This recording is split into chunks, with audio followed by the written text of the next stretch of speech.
지금 우리 모든 사람들이 두려움 가운데 전 세계가 패닉 상태에 빠졌습니다. 그 원인이 무엇일까? 사람마다 해석이 다릅니다.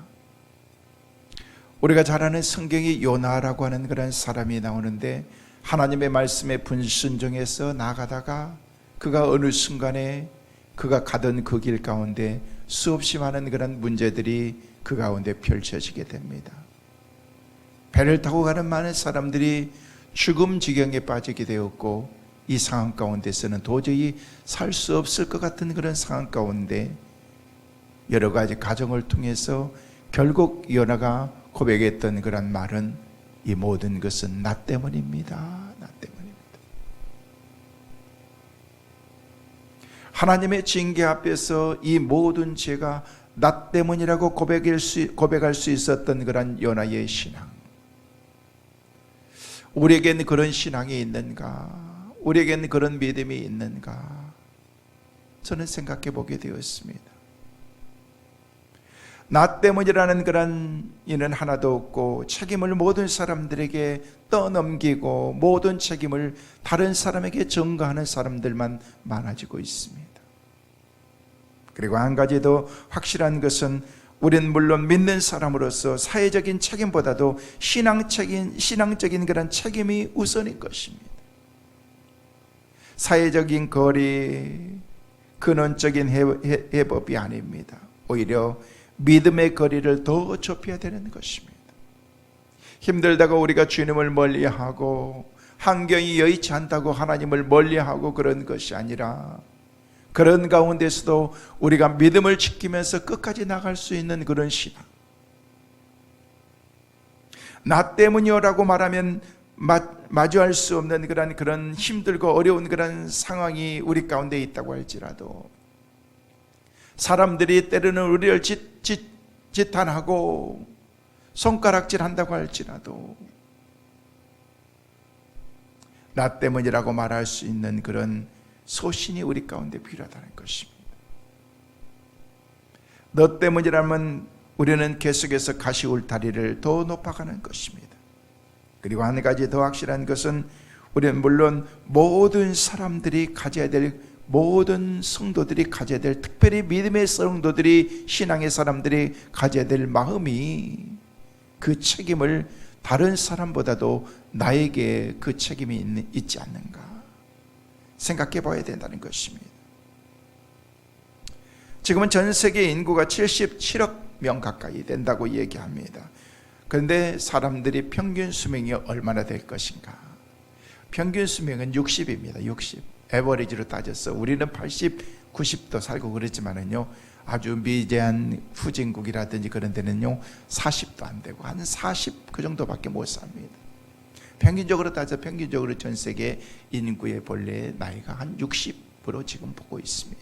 지금 태어나는 그런 자녀들은 110살까지도 산다고 얘기하는데, 근데 원칙적으로 우리 인간의 DNA가요 어느 정도 살 것 같습니까?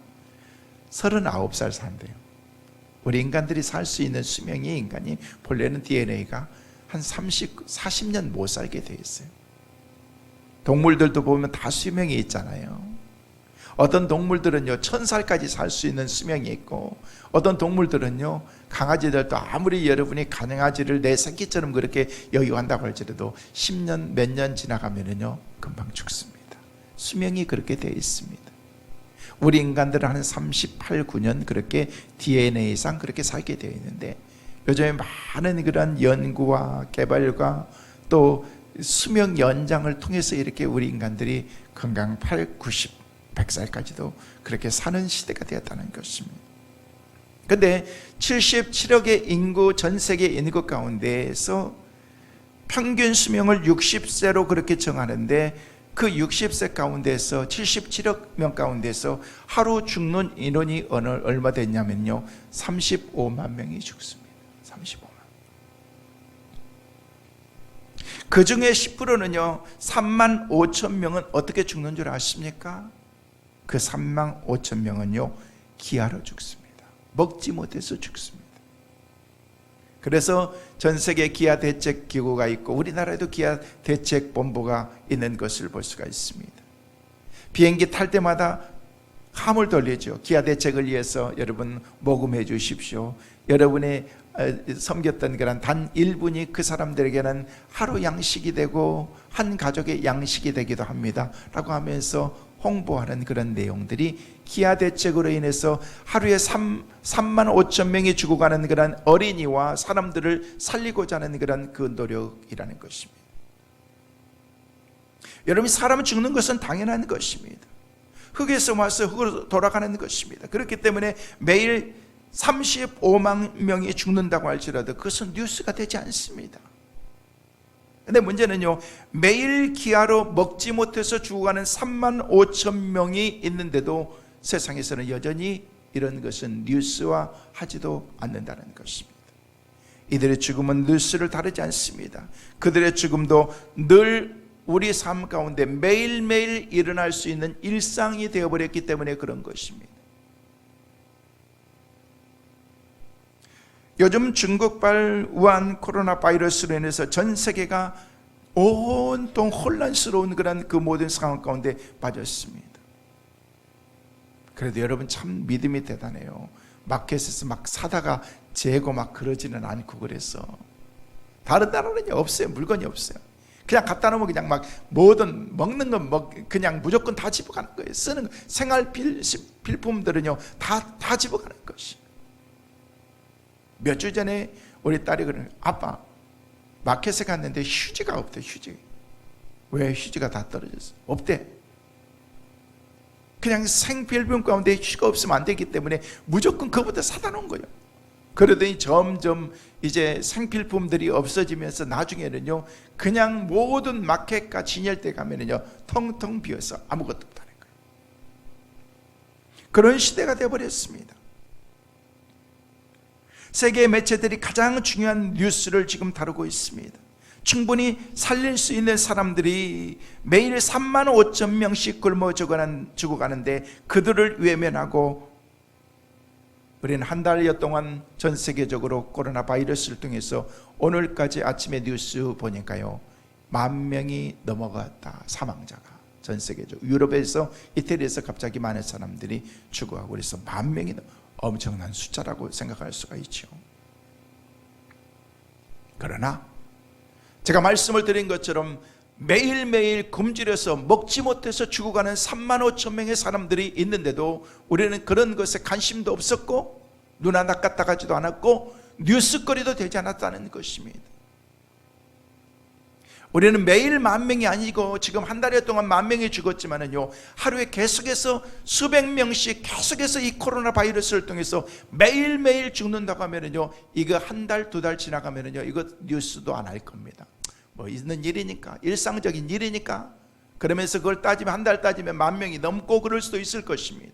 아니 그보다 더 많은 사람들이 기아로 죽어가는 3만 5천 명의 사람들이 있는 것처럼 매일매일 3만 5천 명이 죽어간다고 할지라도 나중에는 뉴스거리도 되지 않을 수도 있을 것입니다. 왜? 일상적으로 우리 삶 가운데 일어나는 일들이기 때문에.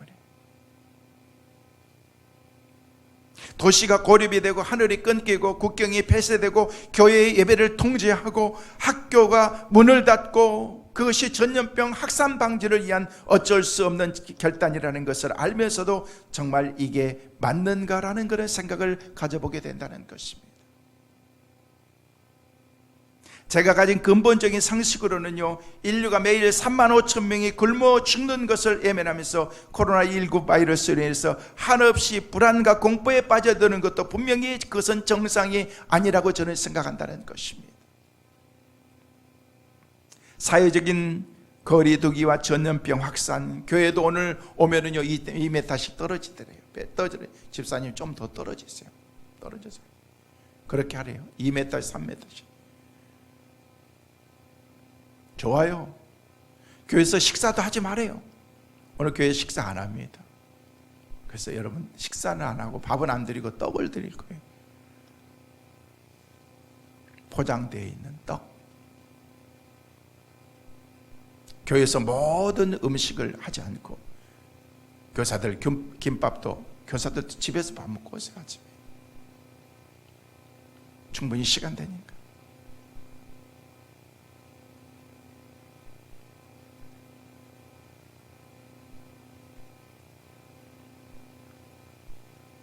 인류가 상하는 그런 힘들고 어려운 이런 현실 가운데 정말 힘들고 어려운 그 신앙을 지키는 그 믿음의 길을 가는 것이 이렇게 점점 어려워지는 거야. 앞으로 어떻게 우리의 신앙의 박해가 있을지 모른다는 그런 생각이 듭니다. 아침에 인터넷 보니까요, 교회에서 예배를 드리는데 그 나라에서 지키는 그런 법을 지키지 않고 예배를 드리면 300만 원의 벌금을 물고, 그러고 난 다음에 여러 가지 제재를 가하겠다, 그런 얘기를 이렇게 얘기했더라고 보니까.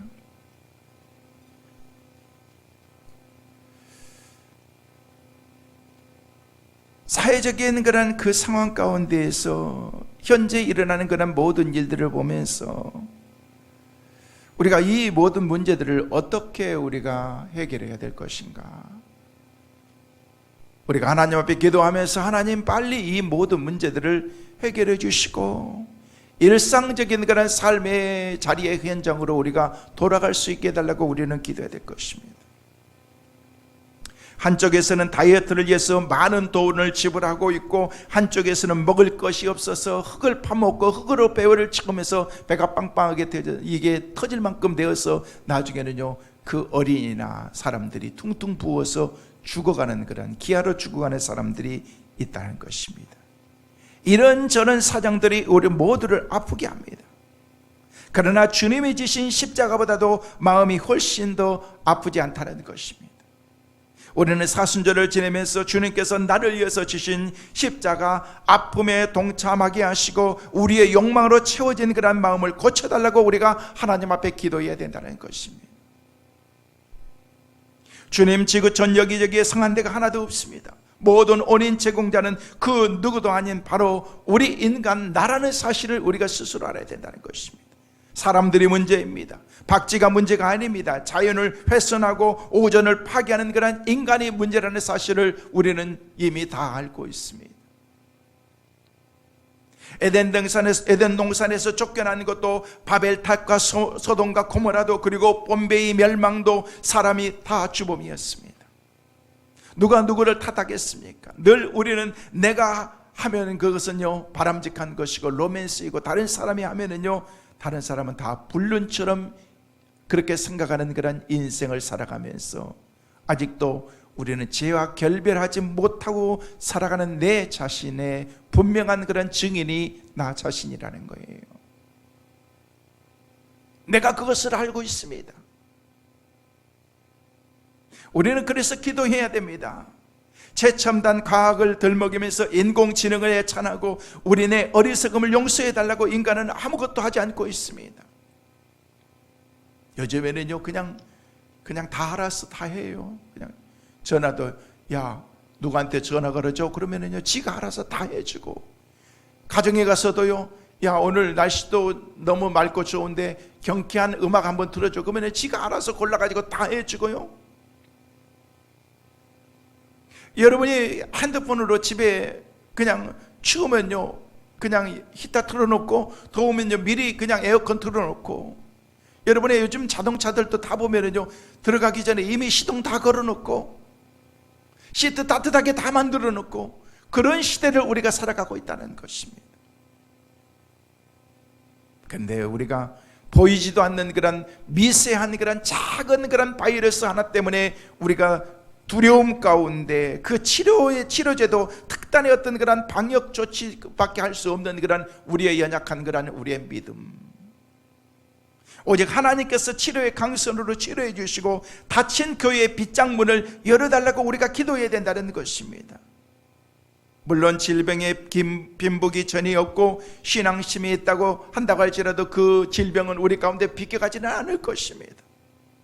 요즘 같은 때 생각나는 그런 이야기가 있습니다. 1766년 벤자민 프랭클린이라는 그런 사람이 피뢰침을 번개가 치를 때 그 피뢰침에 맞아가지고 그것을 흡수해가지고 그 타격을 맞지 않도록 만드는 피뢰침, 그래서 모든 건물들마다 요즘에는 의무적으로 고층 빌딩은 피레침을 다 만들어 놓습니다. 피레침을 발명한 후에 높은 건물들에게 빠르게 피레침을 설치되었습니다. 그런데 교회는요, 피레침 설치를 주저했다는 것입니다. 그 이유는 하나님께서 당신의 교회의 벼락을 치실 수 있겠는가라는 그런 막연한 신앙을 그들이 갖게 되었다는 것입니다. 1769년 이탈리아의 브레스치아라는 그런 교회라는 그 교회가 있는데, 큰 교회에서 그 교회 역시 피레침 설치를 거부했습니다. 하나님의 교회인데 벼락을 친다는 것은 하나님의 진노로 어떤 그런 것들을 생각하는 그런 마음들이 있었습니다. 그래서 우리가 얘기하잖아요. 저 사람 벼락 맞았나 봐. 돈벼락 맞았나 봐. 아니면 지나가는 그런 천벌 받았나 봐 라는 그런 뜻으로 그렇게 했는데, 어떻게 하나님께서 벼락을 그 많은 건물들 가운데서 교회에 벼락을 치겠는가라는 그런 막연한 신앙이라는 것입니다. 게다가 교회가 제일 안전하다고 확신한 그런 나머지 교회에 막대한 그런 양의 화약을, 폭탄을 교회 지하에다가 갖다 두었다는 것입니다. 그런데 그 교회에 벼락이 떨어져서 화약 폭발로 인해서 1769년도에 브레스치아 교회가 완전히 폭파되고 그 지역 전체가 다 날아가 버렸습니다. 3천여 명이 동시에 폭탄으로 인해서 죽었습니다. 벼락을 맞지 않은 그런 그 당시에 유일한 고대 건물 가운데 하나가 솔로몬 성전이었다는 것입니다. 솔로몬 성전의 벼락을 맞지 않은 이유는요, 성전 옥상에 집수 시설이 있었고 그 집수 시설 가운데서 새 파이프가 지하 탱크로 이어지는 그런 역할들을 할 수 있어서 그것이 바로 피레침 역할을 하게 되었다는 것입니다. 벼락이 와도 어떻게 된 거예요? 새 파이프를 통해서 그 지하로 피레침 있는 그 역할을 하는 그런 것으로 내려갔던 것입니다.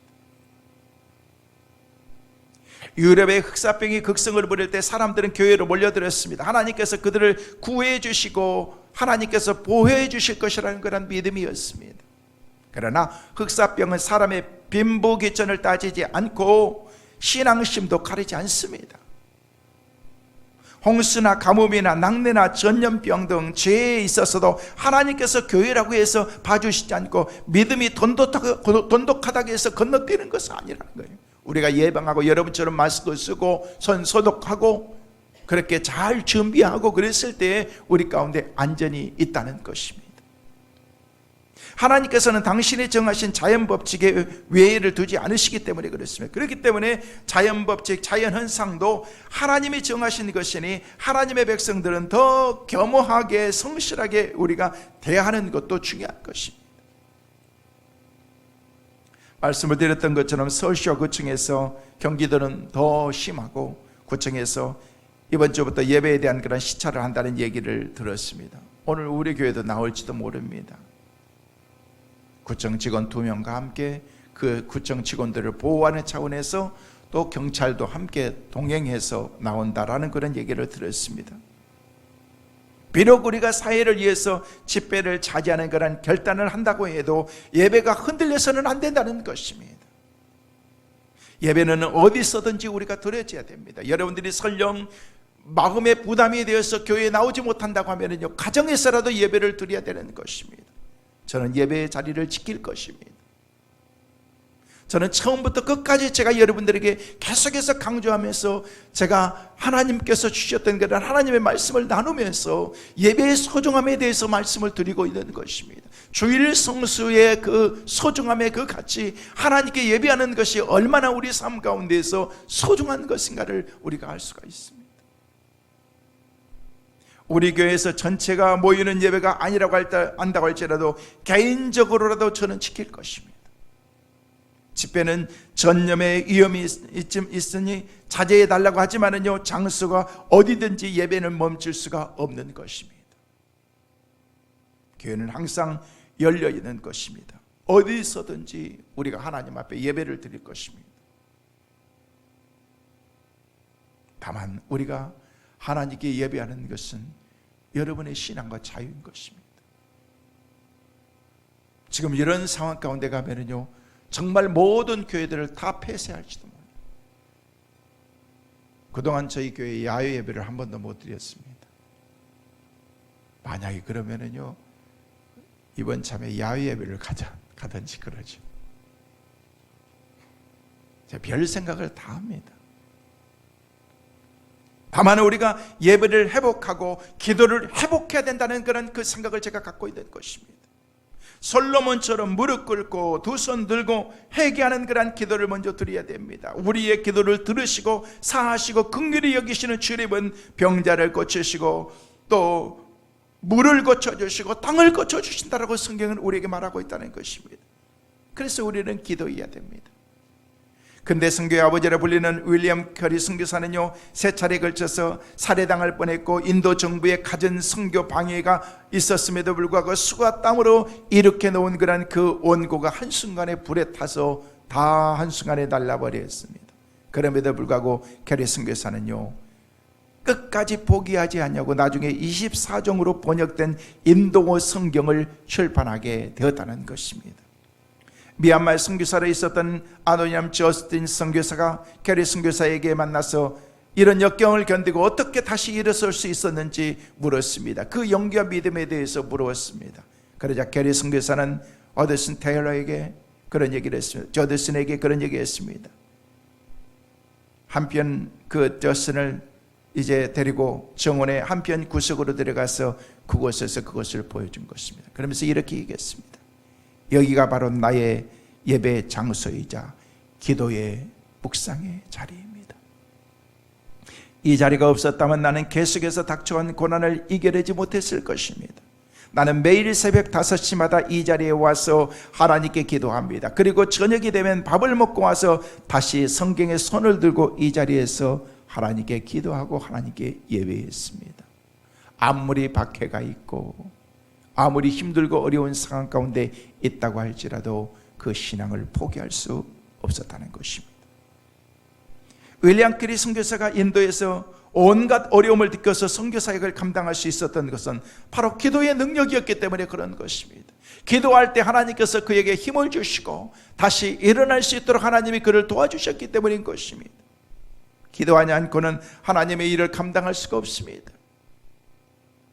하나님은 기도하는 사람을 통해서 일하시는 것입니다. 저는 일부에 나오신 여러분 모두가 다 기도의 능력자들 다 되시기를 주의 이름으로 축원합니다. 하나님께 기도해야 됩니다. 힘들 때일수록 기도해야 됩니다. 깨어서 기도하는 것밖에 없는 것입니다. 첫째로 기도가 문제 해결의 열쇠라는 것이, 오늘 본문에 보면 어떤 마을에 사람들이 모여서 시끌벅적하고서 요란했습니다. 귀신에게 붙들려서 거꾸러져서 거품을 흘리면서 이를 갈면서 파랗게 질려가면서 죽어가는 그런 한 어린아이가 있었습니다. 그리고 그 아이를 제자들에게 고쳐달라고 데려온 것입니다. 제자들이 그 아이를 고치려고 무단 예를 썼습니다. 기도하면서 막 소리를 지르고 그냥 귀신아 물러가라라고 얘기하면서 안수했을 것입니다. 그런데 이상하게 그 아이는 전혀 고쳐지지 않았습니다. 그것을 보고 서기관들이 제자들을 책망하고 조롱했습니다. 제자들이 사람들 앞에서 완전히 창피를 당한 것입니다. 분명히 귀신을 쫓아내는 그런 권세를 받았었는데 여기서는 안 된다는 것입니다. 그때 예수님께서 변화산에서 내려온 것입니다. 오늘 보면 16절에는 뭐라고 말씀하십니까? 같이 읽습니다. 시작. 예수께서 물으시되 너희가 무엇을 그들과 변론하느냐? 너희가 무엇을 그들과 변론하느냐? 변론과 논쟁으로는 능력이 나타나지 않는다는 거예요. 우리가 흉내낸다고 능력이 나타나는 것이 아니라는 것입니다. 진짜 하나님의 능력이 우리 가운데 있어야 되는데, 진짜 하나님이 우리를 도와주셔야 되는데, 그러자 아이의 아버지는 예수님께 하소연합니다. 말 못하는 귀신 들린 내 아이를 선생님에게 데려왔습니다. 제발 좀 고쳐주십시오. 이 아이 때문에 제 마음이 너무나도 힘들어서 못 살겠습니다. 당신의 제자들에게 고쳐달라고 데려왔는데 하나도 이렇게 고치지 못하고 있습니다. 예수님, 우리 아이를 좀 살려주십시오 라고 얘기한 거예요. 여러분, 이 시대에도 각종 문제들로 사람들이 다 시달리고 있습니다. 우리가 코로나 때문에 시달린 것 이전에 우리가 얼마나 많은 시달림이 있었습니까? 이 문제만 없었더라면 우리는 아무것도 시달림이 없었을 것 같은데, 아니요, 그때도 시달린 게 많이 있었고요, 이 문제가 해결된다고 할지라도 우리는 시달림 가운데 우리의 인생을 계속해서 우리는 살아가게 될 것입니다. 자살, 동성애, 음란, 탐욕, 중독, 술이나 어떤 그런 세상적인 것에 중독이 되어서 왕따 당하고 질병, 가난, 의심, 취업, 걱정, 결혼, 이 많은 것들이 우리 가운데 산적해 있다는 것입니다. 그런 문제로 신음한 사람들이 얼마나 많습니까?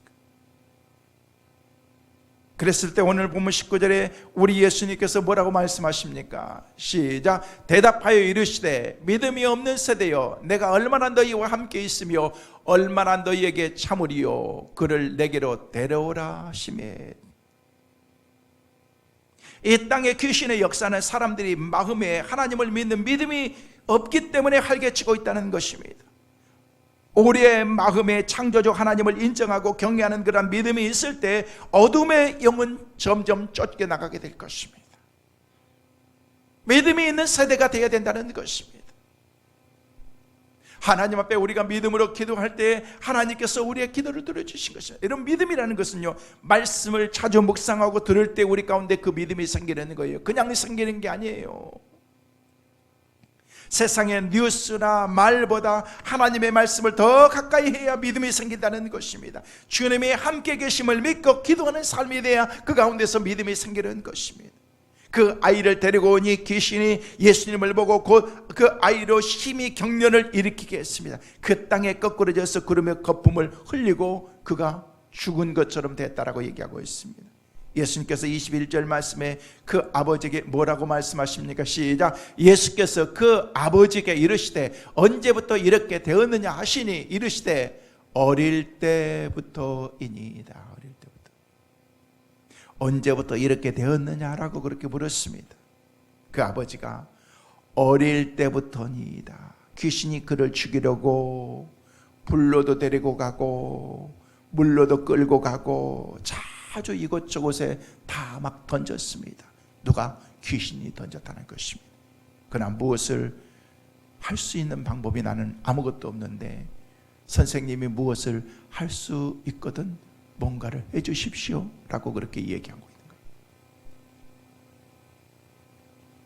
그랬을 때 우리 예수님께서 23절에 뭐라고 말씀하십니까? 시작. 예수께서 이르시되 할 수 있거든이 무슨 말이냐? 믿는 자에게는 능치 못할 일이 없느니라 하시니. 할렐루야. 저 여러분에게도 이런 믿음이 있게 되시기를 주의 이름으로 축원합니다. 할 수 있거든이 무슨 말이냐? 믿는 자에게는 능치 못할 일이 없느니라. 아마 이 아버지는 예수님에 대한 그런 소문과 말씀을 별로 듣지 못했던 것 같습니다. 중풍병자와 혈류병 여인과 그리고 죽었던 사람도 살리고 오병이어의 기적도 일으켰던 그런 그 주님의 능력에 대해서 별로 정보도 없었던 것입니다. 기적을 행한 일들을 들었으면 믿음이 그 가운데 생겼을 것입니다. 그 말씀을 들은 아이의 아버지가 곧바로 소리를 지르는 내가 믿나이다 나의 믿음 없는 것을 도와주소서라고 그렇게 얘기했습니다. 즉시 마음을 고쳐먹고 간절하게 매달리고 있는 것입니다. 예수님께서 무리가 달려와 모이는 것을 보시고 그 더러운 귀신을 꾸짖어 말 못하고 못 듣고 하는 그런 귀신아 내가 내게 명하노니 이 아이에게서 나오라, 다시 들어가지 말라라고 그렇게 우리 주님께서 명령하신 것입니다. 귀신은 나갔다가 다시 들어올 수 있습니다. 그러므로 우리는 경건하고 거룩한 삶을 살기 위해서 말씀을 더 가까이 하고 하나님 앞에서 우리 자신을 영적으로 무장하지 않으면 안 되는 것입니다. 우리의 몸이 건강해서 면역 체계가 건강해야 되는 것입니다. 면역이 떨어지면요 금방 우리의 삶이 약해지기 때문에. 암투병이 심하면요, 심한 사람들은요 격리돼서 무균실에, 진짜 거기 안에는요 균이 하나도 없는 그런 무균실에 들어갈 수 있어야 됩니다. 처자라는 만큼 애로운 시간이죠. 그곳에서 2주 동안 그 안에서만 있었던 그런 어느 분이 그런 얘기를 하더라고. 자기 수백 번 포기하고 싶었대. 밤이 너무너무 길고 외롭고 그 시간이 그 시간만 지나면 건강을 찾을 수 있는데 우리는 그 외로움을 견딜 수 없습니다. 힘들고 외로운 것을 우리가 견딜 수 없는 것입니다. 그래서 우리가 건강해야 된다는 것입니다. 많은 사람들이 두려움 가운데 있는데 건강한 여러분들은 괜찮을 거예요. 괜찮아요. 여러분들이 잘 관리하시면서. 그러므로 우리는 경건하고 거룩한 삶을 살기 위해서 말씀을 더 가까이 하고 예배드리기에 힘써야 됩니다. 그러자 귀신이 소리 지르며 아이로 힘의 격려를 일으키게 하고 나가고 그 아이가 죽은 것 같이 되었다. 옆에 있는 사람들이 얘기했습니다. 아이가 죽었다. 귀신이 아기를 죽였다. 믿음 없는 사람들이 예수님 앞에서 난리법석을 떨고 있는 것입니다. 예수님께서 그 아이의 손을 잡아 일으키셨습니다. 벌떡 일어났습니다. 성도 여러분, 기도가 문제의 해결의 열쇠인 것을 믿으시길 바랍니다. 하나님께 기도하는 것입니다. 두 번째로 믿음의 기도가 능력입니다. 세상의 문제, 그 배후에 사탄의 시험과 유혹이 있습니다. 지금도 마귀는 끊임없이 우리 인간을 시험하고 유혹합니다. 약하게 하고 환난과 시험을 우리 가운데 주기도 합니다. 이럴 때 우리에게 필요한 것이 바로 뭡니까? 기도하는 거예요. 기도하는 거예요. 제가 수도 없이 새벽에도 수요 예배도 금요 예배도 주일날도 주일 오후도 지금 몇 주에 걸쳐서 계속해서 제가 여러분들에게 주신 메시지는 동일한 기도의 제목입니다. 말씀의 한 타이틀입니다. 하나님께 나가고 하나님께 기도해야 된다는 거예요. 이게 바로 믿음인 것입니다. 우리의 힘으로 그 문제를 해결하고 하면 실패합니다. 먼저 십자가 앞에 우리가 나와야 됩니다. 하나님께 기도해야 됩니다. 성도들을 세우려는 것은 기도의 능력입니다. 거룩한 성품을 진실된 그런 기도의 능력으로 빚어집니다. 오늘날의 교회는요, 더 새로운 그런 조직이나 기발한 그런 방법들을 필요하지 않습니다. 교회는 성령님이 쓰실 수 있는 그런 기도의 사람이 필요한 것입니다. 기도는 결코 지름길이 없는 것입니다. 문재인 대통령이 지난 8일에 제50회 맞이하는 그런 대한민국 조찬 기도회를 갖게 되었습니다. 그래서 수없이 많은 목사님들과 함께 조찬 기도회, 저도 거기에 초대를 받았어요. 초대를 받았는데 우리 지역에서 5명, 우리 금천교에서 목사님들 5명 간대요. 그래서 저를 가래요. 저 안 간다고 그랬어요. 자, 여기서 기도하겠다고. 갈 사람들 많은데 내가 꼭 거기 가야 되냐. 그날 다른 스케줄도 이미 약속된 것도 있었고 제가 꼭 거기 갈 필요는 없잖아요. 가서 같이 기도해야죠. 그러면서 그분이 나중에는 그 자리에서 그런 얘기를 했대요. 한국교회와 대한민국의 성장에는 여성들의 기도와 눈물이 녹아 있습니다 라고 얘기하면서 여러분들의 기도와 교회들이 기도해 주셔서 한국이 이만큼 이렇게 된 것 같습니다 라고 그렇게 지 생각인지 자기 생각인지 누구 생각인지는 모르겠지만 그렇게 얘기했다는 거예요. 사람들이야, 정치하는 사람들이야 수시로 또 바뀌고 그러니까. 옛날에 메르스가 막 콱 하고 그럴 때 이거는 국가의 재난이고 나라의 재난이고 그 재난의 모든 책임은 그 당시에 박 대통령이 책임을 져야 된다. 제일 앞장서서 있던 사람이 지금 문재인 대통령이었으니까. 지금 코로나는 그럼 누가 책임져야 되는 거예요? 2부에 때는 이런만 얘기 못할지도 몰라요. 여기 경찰하고 구청 직원이 나와 있는데 이런 얘기 하면은요.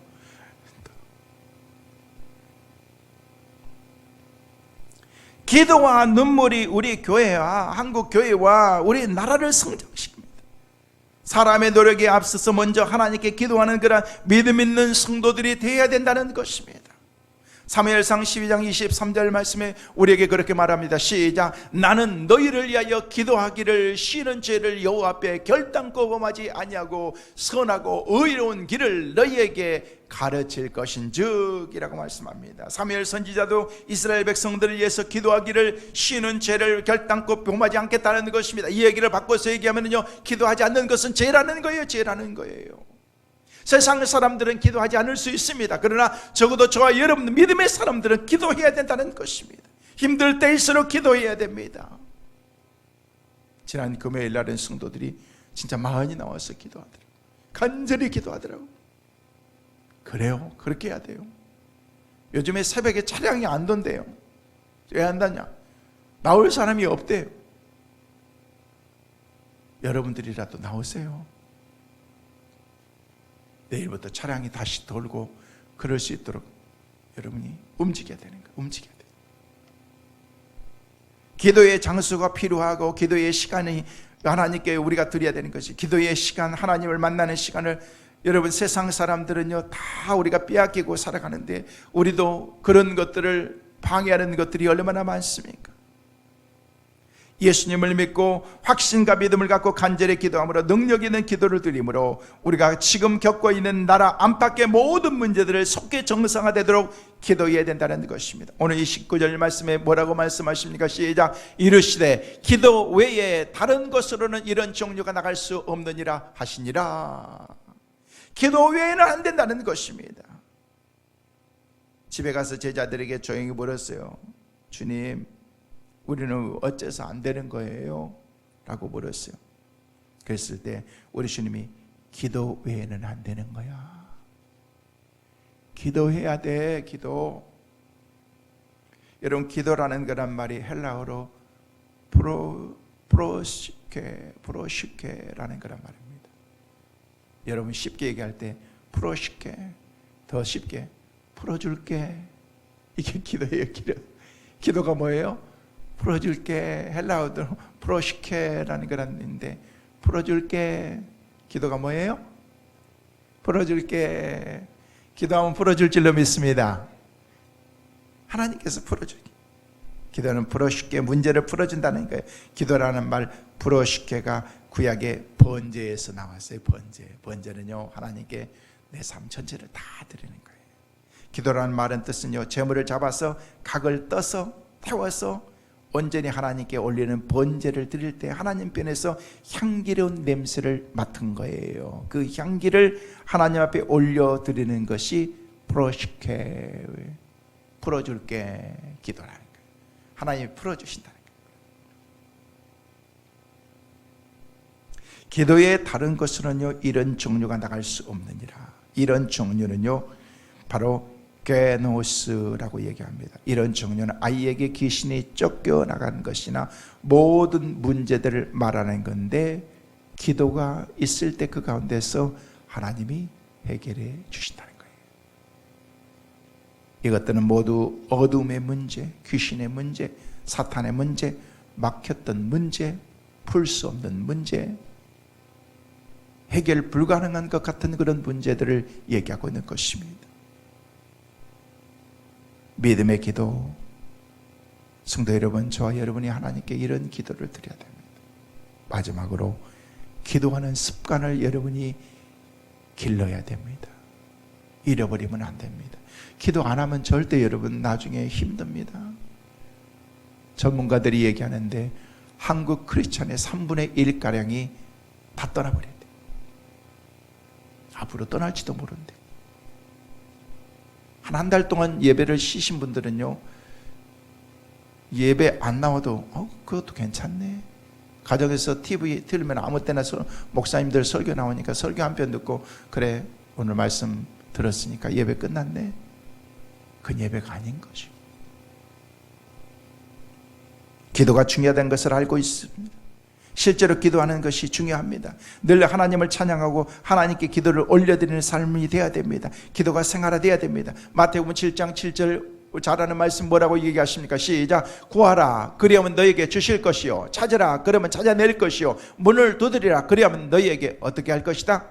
열릴 것이니라. 열릴 것이니라. 구하라 그러면 너희에게 주실 것이야. 여기서 구한다는 것은 엎드린다는 거예요. 기도는 무조건 엎드리는 거예요. 문제와 시험이 있을 때 무엇보다도 먼저 하나님 앞에 나와서 엎드려야 된다는 것입니다. 하나님께 기도해야 됩니다. 다른 사람이나 방법을 찾기 전에 먼저 하나님 앞에 엎드려서 하나님께 도움을 구하라는 것입니다. 하나님의 지혜, 하나님의 인도하심을 구해야 됩니다. 찾으라 그러면 찾아낼 것이라고 말씀하십니다. 찾는다는 것은요 일어나서 걸어간다는 말의 뜻인 것입니다. 일어나서 걸어가는 것도 기도라는 것입니다. 하나님께로부터 응답을 받은 후에는요, 그 문제를 위해서 일어나서 걸어가야 된다는 것입니다. 문제와 시험을 두려워하지 말고 하나님의 방법으로 당당히 주님과 함께 걸어가야 된다는 것입니다. 문을 두드리라 그리하면 열릴 것이니라. 문을 두드리라는 말은요, 헌신한다는 뜻인 것입니다. 헌신하는 동안에 하나님께서 기적을 베풀어 주신다는 것입니다. 앞을 가로막고 있는 문제와 시험의 해결을 위해서 몸으로 헌신하는 것이 필요하다는 것입니다. 이스라엘 백성들이 하나님의 말씀을 믿고 여리고 성을 돌 때 성이 무너지는 그런 기적을 체험하게 되었습니다. 요셉은 보디말의 집에 종으로 팔려가서도 억울한 누명을 쓰고 감옥에서도 헌신하는 그런 삶을 살았습니다. 하나님의 능력을 믿게 기도하는 그런 삶을 살았던 그런 삶의 결과가 나중에 요셉이 총리 대신이 되었다라고 얘기하고 있습니다. 구하라, 찾고 두드리라. 과정이 다 뭐예요? 기도하는 거예요. 기도하는 거예요. 꿇어 엎드리고 일어나서 걸어가고 열심히 하나님께 믿음으로 헌신하며 나갈 때에, 그런 헌신이 우리 가운데 있을 때에 이 세 가지가 기도라는 것입니다. 생활 자체가 기도가 되어야 된다는 거예요. 기독교 역사가 한국보다 500년이나 앞선 영국의 신앙들이 점점 회복되고 있습니다. 우리는 점점 타락하고 있습니다. 국민일보 기사에 나온 내용입니다. 지난 3월 7일에 영국의 웨건 웨지라고는 더 웨지라고 하는 그런 그 그룹에서 교회에 진행된 그런 기도자 학교가 그들 가운데 열렸습니다. 기도 세미나가 열린 거죠. 그래서 그 지역에 있는 그런 성공회 목사님들, 감리교 목사님, 침례교 소속 목사님, 성직자들과 평신도들이 엄청나게 많이 참여했는데 그 모임 가운데에서 한 사회자가 나오더니 우리가 같이 함께 통성으로 같이 기도하고 통성으로 우리가 주여 삼창을 외치고 기도하겠습니다. 사람들이 주여 삼창이 뭔지 모르잖아요. 그러면서 사회자가 있대. 한국에서는 주여 삼창이라고 얘기하면서 주여 주여 주여 하고 그렇게 기도한다는데 우리도 한번 그렇게 기도해 봅시다. 코리안 랭귀지로 주여 주여 주여라고 얘기하면서 우리도 같이 한번 통성으로 같이 기도하겠습니다. 영국 사람들이, 발음도 잘 안 들어간 사람들이 주여 주여 주여 하고 기도했는데요, 기도함과 동시에 사람들이 막 여기저기서 막 방언이 터지기 시작하는 것입니다. 놀라운 일들이 막 일어나기 시작하는 것입니다. 눈물을 흘리는 그런 모습, 하나님 앞에 막 기도가 막 여기저기서 막 터졌던 그런 그 모습, 우리나라의 뜨거운 기도가 영국에 수출된 것입니다. 수출하고 나니까 우리는 아무것도 없어요. 마이크가 아니고 마스크 중국에 다 해버리고 나니까요, 우리는 아무것도 없는 거예요. 수출하고 나니까 없는 거예요. 어떻게 하겠어요? 어떻게? 우리가 쓸 게 없잖아요. 수출. 기도도 영국에 우리가 수출을 다 해버리고 나니까 우리는 이제 주여 삼창할 만한 그런 능력이 우리는 없는 거예요. 없는 거예요. 분리해야 되는데, 하나님 앞에 그렇게 해야 되는데, 호소해야 되는데 안 되는 거예요. 안 되는 거예요. 하나님께 기도해야 되는데 더 많이 기도할 수 있기를 간절히 소망합니다. 기도해야 될 줄로 믿습니다. 하나님께 믿음으로 기도하는 것밖에 없습니다.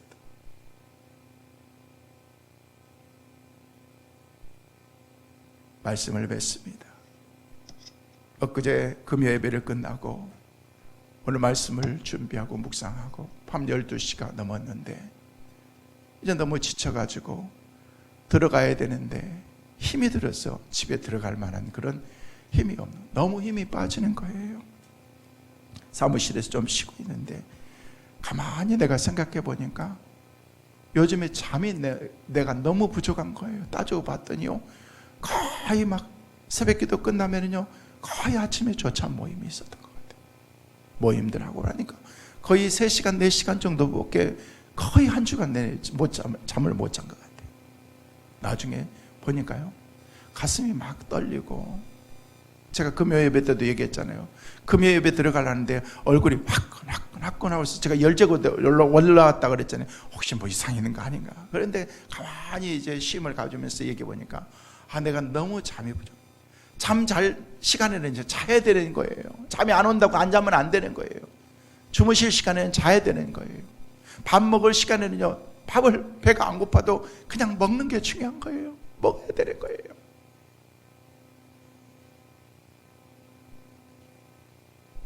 어떨 때는요, 힘드니까 그냥 먹지 말지, 잠이 안 오니까 안 자지. 여러분, 이게 일상생활이에요. 매일매일 가는 그런 일상생활, 그게 일상생활인 것입니다. 기도는요, 일상생활인 거예요. 저와 여러분의 기도가 일상생활이 되어지실 수 있기를 간절히 소망합니다. 기도가 문제 해결의 열쇠입니다. 기도가 능력입니다. 기도의 습관을 여러분이 가지셔서 여러분이 모두가 다 기도의 능력자들 다 될 수 있기를 주의 이름으로 축원합니다.